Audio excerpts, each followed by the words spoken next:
Hello everyone and welcome back to I Used to Hate the Color Yellow. I am Jessica. And I'm Amber.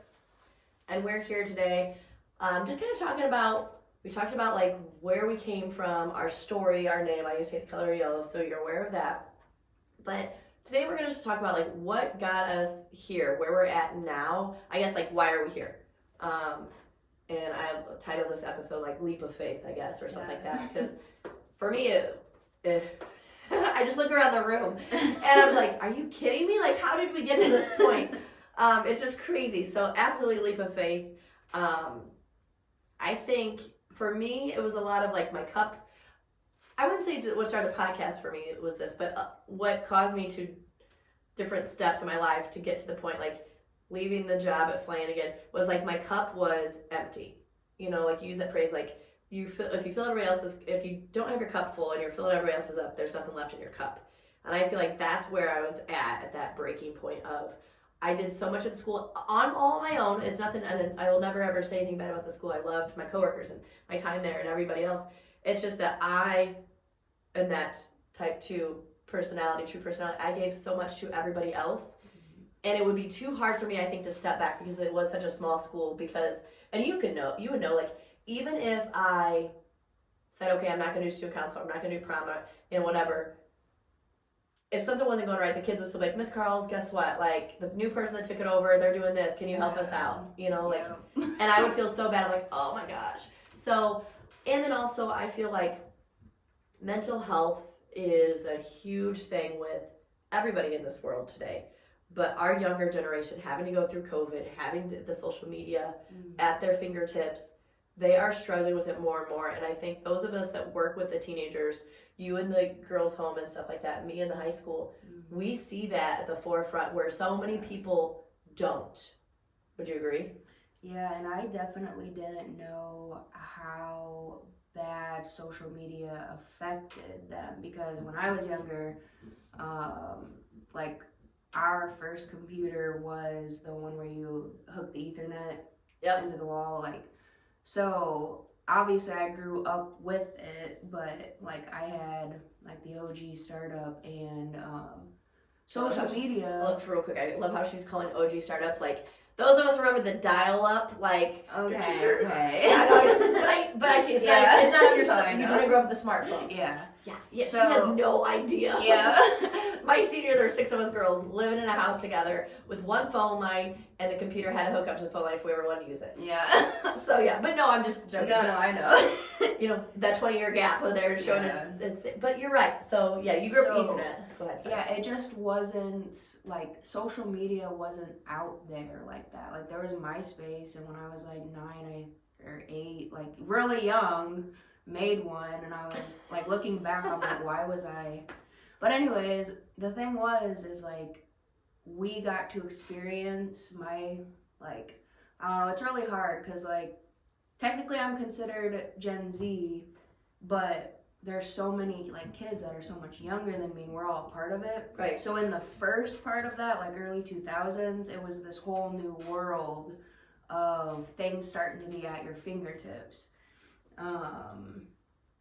And so social media never really affected me like that. Like I never looked over and was like, oh, this is what I need to be. Like this is what, because it just wasn't there till I was older. And even to this day, like it still doesn't affect me like it affects the younger ones, because I'm still in that mindset of like, well, let's just, because you can look at it from a 24-year-old's perspective. That's like it doesn't impact me.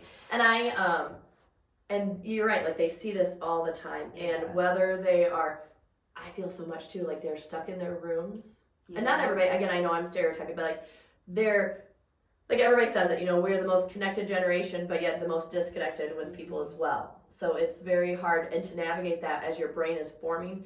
So anyway, that's where I was, like, I take on that struggle of those high school kids when they're struggling with mental health or just anything, and it consumed me. And so many times kids were literally trying to take their lives, and I know that's a serious topic, and it weighed on me so much when kids would tell me that or reach out to me, and friends would, and it was just hard. And it was just so much where I needed to take a step back, and which is when the new job opportunity came to me, I was able to do that, which was not an easy decision because I knew, and in my brain I'm like, well, if I'm not there for those kids, what's going to happen to them? Yeah.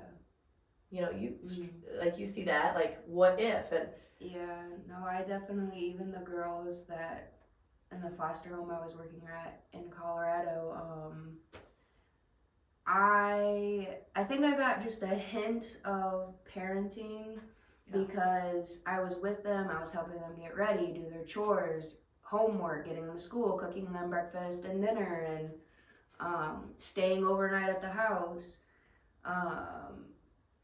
The little bit of parent is when a kid would leave, I would bawl my eyes out, and then for like a whole month be missing them like a piece was missing. Yeah. So yeah, I get that. Now imagine me like just knowing like every year seniors I would send them off, and I'm like, and I'm such a crier anyway. Like I'm sure there'll be episodes I cry at. I've gotten pretty impressed. The new job has helped change me. Like I'm not as emotional. Like I think it's because it's a bigger school, but like I would cry all the time, and because you guys were my kids, and every year as seniors like I'd send you off, and some would come back and visit or the social media, but it's so heartbreaking. But yeah, it is parenting. So having that connection with those kids is very difficult. So I just felt like for me, my cup was getting so empty. I needed to do something. So when I took the job change it was completely like out of the blue. No one expected it. I didn't expect it. I was still in shock about it myself. And like, wow, I did this. So that's kind of where I was at that point. But before then, I feel like I'm going to go to you because you're 24, and our intro podcast, you're talking about like how you were able to travel around, and like you went to Oklahoma for school, and Texas and Colorado, and just like literally called me like, I'm moving to Colorado in like a week. I'm like, what? You got to do what I felt like I always wanted to do. Do you feel like that with your adventures and your experiences, or not? I mean, I know there's some bad ones too, but are you glad? Because both coming from smaller towns, central Illinois, we're only like 15 minutes away where we were born and grew up. But yeah, I feel like it's double-sided for me because my family knew, and I knew that once I like graduated, I was gone. Yeah. Like I always said that I wanted to go out and experience the world, but the only thing is it wasn't like all fun. Like I've seen a lot. I've been to a lot of places, even with roommates, like just convincing them to travel with me, like let's go somewhere. So I feel like everywhere in the US. I've been to almost all the states. And that's just from traveling when I was younger too, but no, what was the question? I don't know. I'm just like listen, like, oh yeah. Oh, if it was like good or whatever. Yeah. So the good things were every time I did move, I was able to adapt quickly. And I think that's something that I see in people, adults as well. So many people are like, they're fearful of the change. Like, you know, if high school kids have to move, or even like adults that like, I don't want to travel out of the United States, or I don't want to travel like someplace I don't know, or even driving to like a bigger city in central Illinois. Like, I don't like traveling and driving. I'm like, oh, but if you let fear guide you, so how would you? I guess it's probably just ingrained in you. Some people are like, nope, I don't want to. Some people are like, we'll figure it out. I think that's part of you, is like, I'll figure it out. I'll ask people. You're not afraid to ask people. Yeah, that's definitely, but that also comes from like my home life when I was younger. Right. Like you have a single mom working a full-time job, or even like I had younger siblings that I was left with. Mm-hmm. So it's like I had to adapt. Like, all right, you're doing this today. In order to do this, you need to know how to cook. You need to know how to take care, like change diapers. And then on the other side, it was like I spent a lot of time with my brother Jeremy. He was the one that watched me quite a bit. And so like I guess just picking up from them too. Right. And like I don't know. I wonder as we're thinking like, and I'm sure like this is not stereotypical, or maybe stereotypical, and there's the exceptions, but because you and I both have had childhoods that were not stable necessarily, even though my stepdad was in there and like, but like at a young age, we traveled around a lot. I went to 3 different schools in first grade, you know, so I had to meet new people, and there are times where my parents would be fighting, and you know, we didn't necessarily know what, like, if we were gonna go stay like the night at my grandma's house because if they were fighting or whatever. So I wonder if it's the people that have the instability in their upbringing have the ability to figure it out later on. Yeah. You think I'm that's where like I'm like, oh, I love how people think. Like I don't know. I wonder if that's a common thing for us, or if the people that have like those stable homes, you know, like the Full House. You use that example, like which Full House is a weird one because like they have Uncle Jesse and Joe, you know, all those like. But you know what I'm saying? Like if it was a stable upbringing, are they more fearful of change or adventure? I'd like to hear that from people. Like what? Yeah. You know. Yeah, I definitely say on my part, like navigating the fear and everything.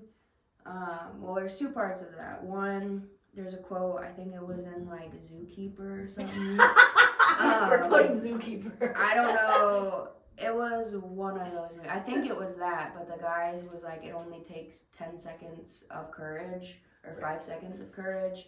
And for whatever reason, that's always stuck with me. So on that side of it, I'm like, I'm going to say this, it doesn't work every time, but I will tell myself, like, nope, committed, just do it. All right. So I can't give myself a period of time to think about it, because that's when I'm like, no. And again, it's both good and bad. Like, I've definitely made some bad choices on the move, but again, I've figured it out. Right. So yeah, to get through the fear, it's just like, once you tell yourself, just do it. And if you're gonna give yourself in those types of situations, yes, like, right. I mean, not every situation I handle that. I think that goes into your resiliency too, because you said if it doesn't work out, it's okay. I'll figure it out. And I think that's something that a lot of people need to have, or like pull out of themselves a little bit more often. Is that resiliency of, you know what, it's okay. Like if it doesn't work out, I can figure it out. I feel like that's something that we lack a lot. Oh yeah, I definitely made bad calls because I have savings or try to get it, and then stuff always happens, or it's I'm gonna move. But I was like, oh, I'm gonna move, not just to a different part of the town, like to a different state. Yeah, halfway across the United States. Can pack everything up into my car. Still to this day, I don't have much stuff, but I'm fine with that. Like minimalist type. Yeah, I'm cool with it. And you're at that age. That's where like I'm not envious of that because I'm grateful of where I'm at. I always need to remember like, okay, I had my experiences, and those were one of the things like before Doug and I met. I was getting my master's, you know, and I said I'm single. Same thing, like living. Actually, I moved back with my grandma, so we'll kind of talk about that here shortly too. Is like adult kids moving back into adult home lives and like how struggling with that. I feel like, and that's a good thing just to talk about. If our listeners are at your age, or if you're the family member that's letting a younger family member come in and like that compromise and the change of that. But I was ready to move. Like if I didn't have, where I got a job, I was going to move, and then Doug came into my life, and which I'm grateful for now in Central Illinois and Flanagan, you know. But otherwise, I would have been that. Like who knows wherever the wind takes. But I think my traveling, and I travel with students now too, and then now adults, and that's where I get that little glimpse of okay. I need to be stable because I'm 44 and I have a job and I have all these responsibilities that you don't have yet. So I can't just up and go. But I love the opportunity to be able to do those things. Yeah. But I feel like that's part of ours is like, I also feel like the reason why I brought it here is like, because I was too stable and you in a way were, I say, you're unstable. Not like mental health and physically. I was just going to say that. Mentally and physically. Yeah.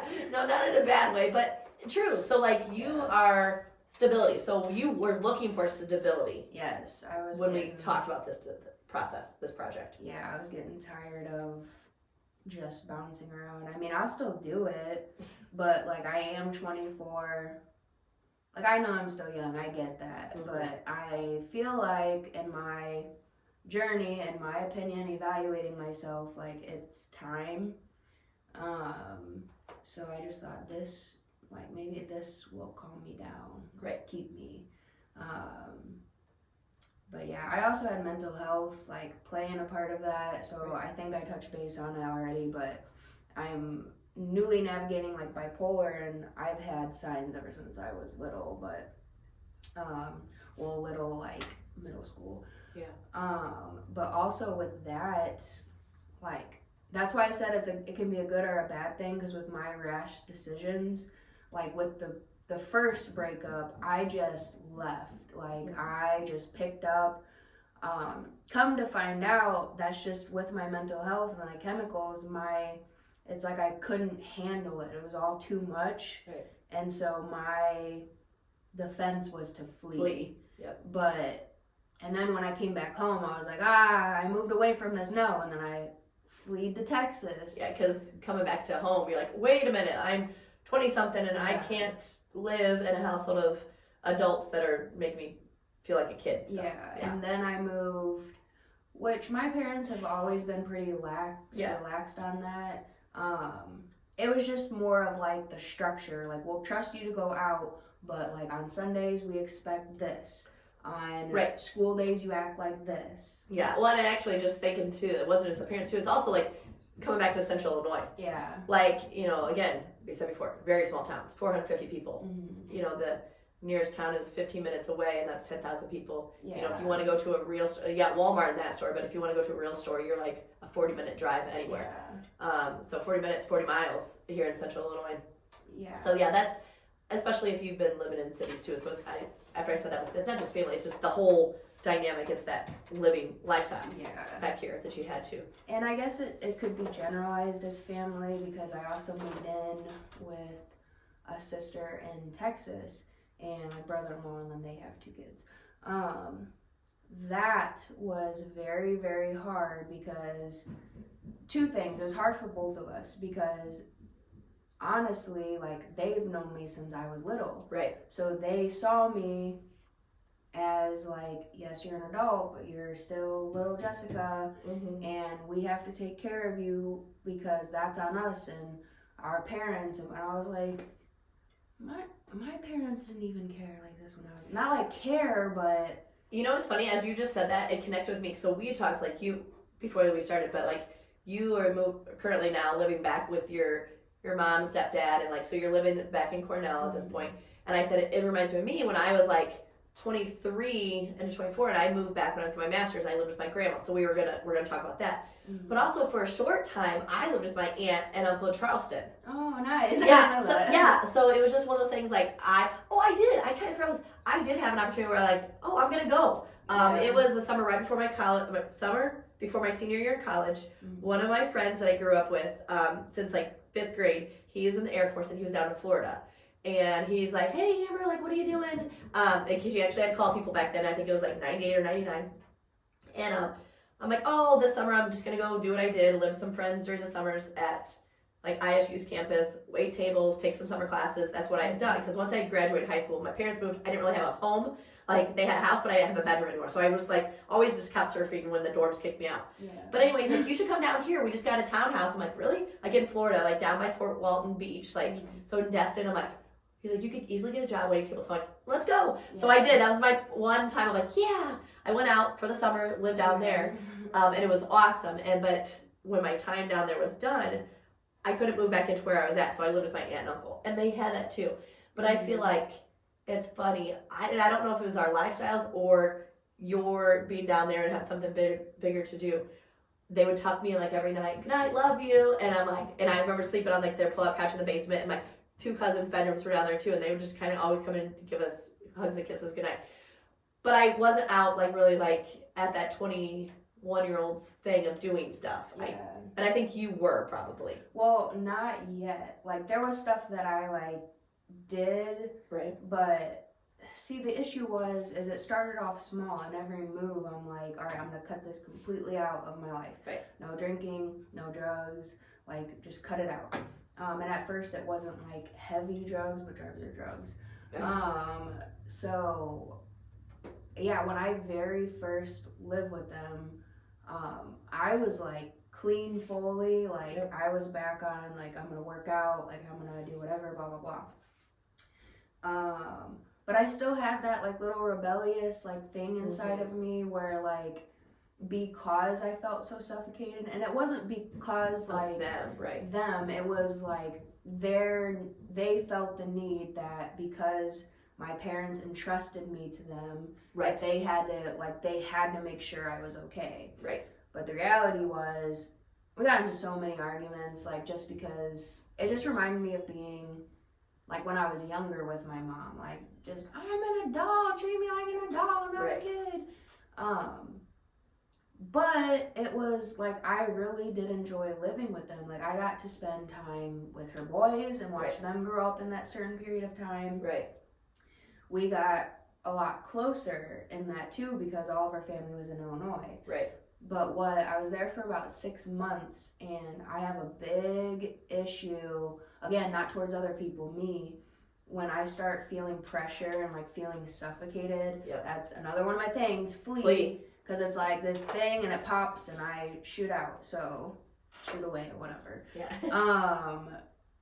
So yeah, that was that dynamic, and then I got back on my own again, and then having like that's when I was full-fledged in everything. Right. And like people may ask like, oh, if you stayed, would you have not done that? And really I don't think so. I think it would have been a bigger mess of me getting like caught like doing something it at their house, right? And out of respect, and not realizing it now, but now you can go back and look at the perspective of things like you didn't want to put them through that. You didn't want to. For sure. Yeah. And especially how like their standards and morals in their home, which are great. But I was like, I'm not going to be responsible for that. Like my nephews are in here. Right. But it happened after anyways, and I went, and people like would ask like, oh, or no, I just said that. Yeah. No, I definitely would have done them. It just would have been hidden. Like when I was in college, like the very first start was painkillers. And I was literally in that restaurant somewhere in the United States. I won't say where, but I went to the bathroom, and we had little swipe cards, and I was like smashing them up, and I literally snorted them. Oh my gosh. Like the addiction definitely started when I was younger. It just got progressive in what I did. Right. Like the first time was like, well, if you consider like food when I was younger for comfort. Oh yeah. But that's an addiction. Oh yeah. I can see that, yeah. And it shifted to I got my wisdom teeth out my senior year, and sorry teachers, including you, I guess, and parents. But I got the painkillers, and I was a cheerleader, and I was a bass, and I already missed a week of school because I had complications with it. And I was like, I don't have any choice. Like I gotta do it. So like I took like 2 or 3 of them, and just I was only supposed to take like half a tab, I think. Like every so often. I think it was 2. I just took so it's 4 doses basically. Right. And I was feeling great, and I was able to lift up anything. But that's like where it started. So like I ended up getting more painkillers for something in the state I was in, and then and then I had some from before, so it was like an ongoing thing. And then it was like when those ran out, I did withdraw because I was constantly doing that. So then that's when like, all right, I can't find a way to get that, I'm gonna start drinking, and it all went up or downhill from there. Yeah, both up and down. Yeah. So I think you just kind of need stability within everything that you were doing, just because. Yeah, for sure. And I think subconsciously now, just thinking about it, like you knew you wanted to have your story heard, and not just your story, but like the ongoing story. Not just like here's me and this is what I've done. Now I'm done with it, but like just having an outlet to let people know that they're not alone. And I wonder now, like, so you reached out to me, and you talked about that, like you thought about some friends and, just this other stuff, but then me, and I wonder if maybe it's that back and forth of us, like, okay, that I am that support role, like, I will make sure that we will get this done. Yeah. Like that time too, you're like, all right, and I feel like just in general, like, we've gone through things, like, as we're progressing through this, like, Jessica's really good at the tech stuff, and she's doing these things, and so we both have our skill set within this. But it's also like that driving force of like, all right, let's do this. Because when you talked about like, all right, I don't know, like, I want to do this. But my fear took over of like, I don't know what I'm doing. Yeah. And I'm clueless. And you're like, it's okay. So that reaction of you, like, we can do this, like, Yeah. let's go. And I'm like, okay, but I'm afraid. I don't know what I'm doing. And that over analyzer and over researcher of me was like, I don't know anything about I'm sitting here talking to the microphone. I know nothing about it. Yeah. And she's got all that tech stuff. So that fear, and I'm like, let's make a vision board. And that's like mine. I'm like, let's make vision boards. And like over the summer, and I'm like, that's our homework.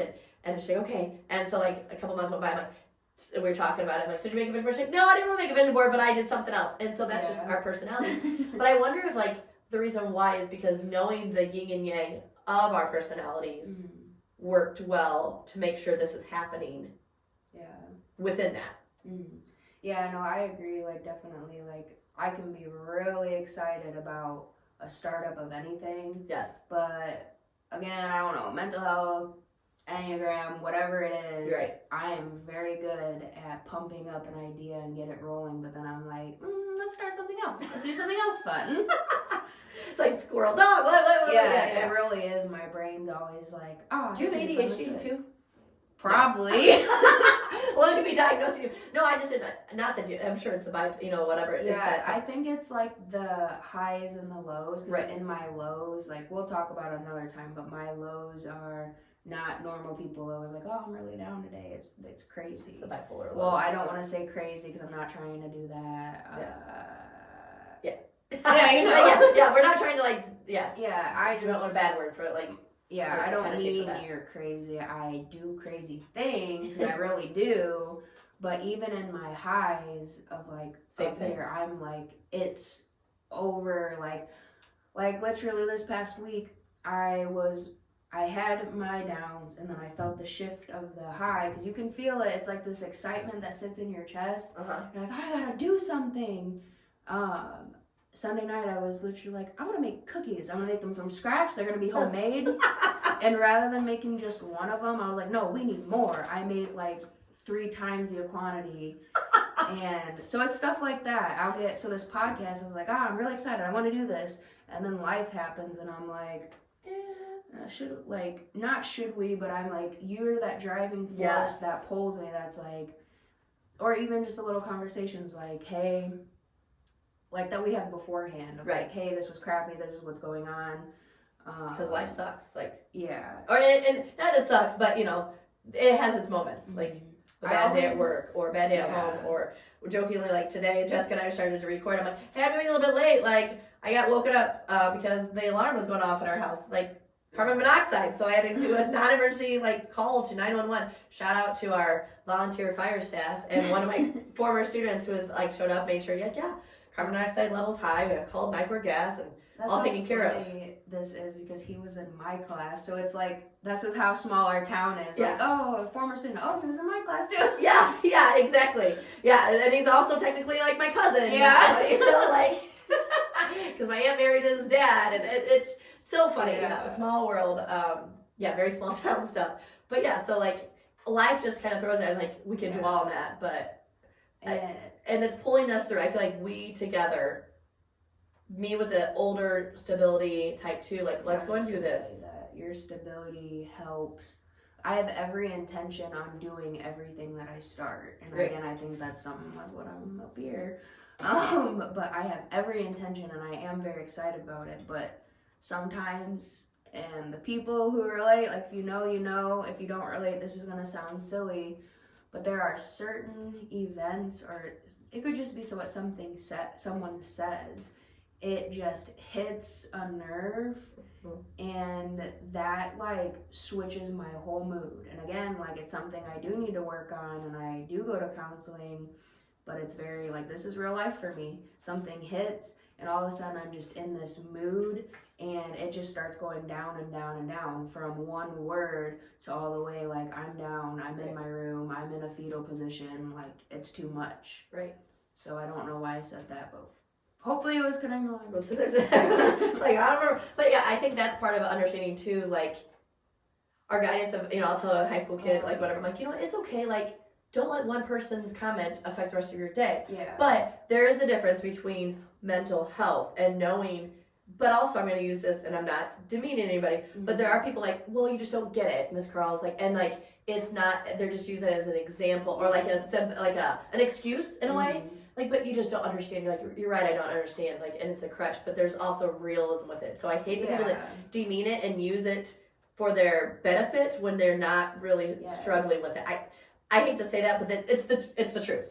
You know, like when you teach high school kids, hundreds of them, you know, a day sometimes, you know, those kids are like, oh, the victimitis virus is what we call it on like the 7 Habits. Like if you haven't read that book, read the 7 Habits by, we did Sean Covey in the grade or the high school, but Stephen Covey is his dad that is the other one. But it is a victimized virus, like poor me. And if you do that your entire life, you're not going to get anywhere. And that's not what you're doing. Because I can't be like, it's okay, Jessica, like, don't let that bother you. And we've talked about that too. Like, if you're in a funk, I don't want to say funk, but if you're in one of your downward, like days and spells, sometimes you just got to figure out what. And you are very knowledgeable with that. And there are some people that aren't that level because of their level of illness and other things too. So it's not as simple as like snap your finger and change it. Yeah, I can definitely be like definitely analytical and researcher. So that's just one thing I did. I took the time to understand myself, and for the longest time I was guided not to do that. Like, don't fill your head with all this like whatever nonsense. But the reality is like I really have a chemical imbalance in my brain that I can't do anything about other than taking medicine. And like, I was just going to ask you to take medicine. Oh yes, I am on bipolar medicine. I don't know how to pronounce it. It starts with an L. I'm not gonna try. And I'm also on like Lexapro for depression and anxiety. And going like off of what you were saying, like it frustrates me, like piggybacking exactly when they play this victim card. And like people, you know, they have anxiety. They go through anxiety, and I 100% get that. But when it's like, oh, I have panic attacks all the time and I deal with like severe anxiety, when you just, again, not demeaning it, not belittling it, but there's a difference between going through anxiety and dealing with anxiety almost every day, because it's like a mood thing. Right. And what's frustrating is like you can tell the difference. Like anxiety, like me personally, when I have it, it'll start off with like fidgeting, and I'm doing that like I've been doing it, like not even meaning to. Right. And it's not even that I'm anxious. Like it's just a reaction. That's the best way I can explain. It's like a habit. It's like a reaction. It's just like something that you do. A tendency. Yeah, there you go. Tendency, not a reaction. Because again, I'm very comfortable right now, but something's always I gotta be doing something. And that's the reality of it. If you deal or like you go through anxiety, yeah, that's very real, and you'll have moments of it, but it's a 24/7 thing. I'm messing with something, I'm scratching at my head, rubbing my neck, pulling my hair. That's just what you deal with, and like the racing thoughts, a million miles an hour. And that's what the medicine does. The bipolar meds keep me on a stable, like it's a mood stabilizer. So I'm not constantly going up, down. Right. You still have that, but for sure. I still have it, but it's like, if I wasn't on the medicine, like there was a time where I was convinced that someone was breaking into my house, and like I needed to go wake up my roommate. Excuse me, that was gross. I needed to wake up my roommate, and I ran to the door. Well, I was like crawling to the door. Like I couldn't even see inside. And I remember looking out and seeing somebody, and I was like, I was right. And all I was doing was sitting, and I had that thought, and I was like, yeah, they're coming for me. So I went and woke up my roommate and was like, they're coming for me. I know it. They're there. I saw them outside. And she was like, who is coming for you? And I was like, them. They're outside. And she went and she looked, and she's like, there's no one out there. So it's like the psychosis, I think it's what it's called. I could be wrong. Don't quote me. But it's very real. It feels so real. And then you sit down and you're like, why did I feel this? Why did I see this? That drifted off of anxiety, but that's like stuff that I go through. I guess with me saying that, I go through all of this, and when people use it as a cop-out, or they are just like nervous about something, it's frustrating, because I'm taking medicine every single day to neutralize like depression, anxiety, to neutralize the thoughts in my head. And it's frustrating because like, I know you're not supposed to compare, and I know this may be taken the wrong way, but Right. sometimes I wish that I had that level. Right. And I didn't have to do this because I feel so crazy. So if anybody's watching, they're like, why is she holding her hand up like that for so long? This is like something, I don't know if I told you in your high school. So back in college, when all of us girls were together, that's when we started like, oh, I want to say something. And we cross our fingers to remember what we wanted to say. Oh, really? To not interrupt. Okay. And then remember. So like people are, if you're watching like the vision part of it or whatever. Yeah. That's what I was doing. And that reminds me, so like, I'm currently having students do, like English 2 kids do speeches. They're public speaking. And like the anxiety, I feel like it's a buzzword. I feel like my daughter who's 10 has been using that since she was 8. Like, I'm anxious. I have, like, not, she has anxiety. I'm anxious. Okay, I don't think I used the word anxious until like way older, you know? Yeah. It's this, so the society has gotten this word and it's normalized it. And I feel like sometimes normalizing a word is not a good thing. Yeah. And like my kids are like, well, I have anxiety, or I have like social anxiety, or I have like, no, you're nervous. There's a big difference of being nervous and being anxious. Yeah. And like, or anxious, or having anxiety. I guess anxiousness and nervousness, or whatever. Google it, whatever, dictionary, whatever. But I feel like both you and I are like, bring awareness to the terms we use, which is funny because here I'm like, I don't know, whatever word, but like, be aware of like maybe how it could be offensive, or the people that are impacted by those, whatever term it is that you're using. And it's not just mental health, it's just anything just in general. You know, we have like the stop the R word in grade school, you know, which was a word for mentally disabled, and like that is not a good thing. You know, you don't use that. So our kids, my generation, like the younger generation, has grown up not using the R word, but instead they're finding other words to use instead to make fun of kids. And I'm like, no, like, so there's always replacements, but just being aware of the words that we're using and how it can be offensive. Obviously, we're also in a politically correct world where you could offend anybody and everybody for every little thing that you do. Like, people might be offended that the way my voice sounds, or what we're wearing, or whatever it is. Like, apologize. Our goal is never ever to offend anybody. I say that in my class all the time. Like, my job, I do not, if I ever offend anybody, I deeply apologize. That would never be my intent at all. And anybody I think that knows us knows that we never want to offend anybody or whatever. It's just, again, our opinions, our thoughts, sharing it with you guys, agree or disagree, or I think it's really just like that awareness. Like, not, what do we say the other one time? Not changing your perspective awareness. Yeah, perspective awareness is what we want to bring on those things. So I think it's the stability and like the lack of it is what kind of brought us here together at this point. And I feel like that's a good like kind of ending in a way, like just kind of wrap it up. Like, she was looking for more stability. I was looking for less stability in a way, because I joke like, I'm like, I was 44. Like, what do you do when you're 44 and your kids are like 10 and 12? You just look forward to retirement. And you know, like I said in my intro, like our first episode, I was just going to retire in that classroom, and that's what I was going to be. And then I started like wanting a little bit more out of life. Like, what else is there? Like, is this it? Do I just wait till I retire and die? And then when Jessica brought this to me, I'm like, yes. And that's where I feel like that's our faith, like the leap of faith that we're taking. And we didn't even get into why, because last she was in Colorado working at a youth group home. And we'll talk about that in another episode, like why she ended up in Illinois for the time being. Who knows? Like, she might text me tomorrow, like, hey, guess what? I'm taking off. Like, moving to Montana or something. No, which is fine, because the podcast we could do virtually, which would be really difficult for you. Have to figure out that tech stuff if you do that. That's way above my knowledge level. But so I feel like it's our leap of faith of knowing subconsciously what we need in our lives, what God is telling us we need, what is being provided for us, and that growth for us just in general. And then ultimately, hopefully, it'll affect others. You think? So, yeah, sorry. No, you're good. I was gonna say, like, affect, but also help, or just, I guess, the realization, like, we both have we've come from all sorts of things.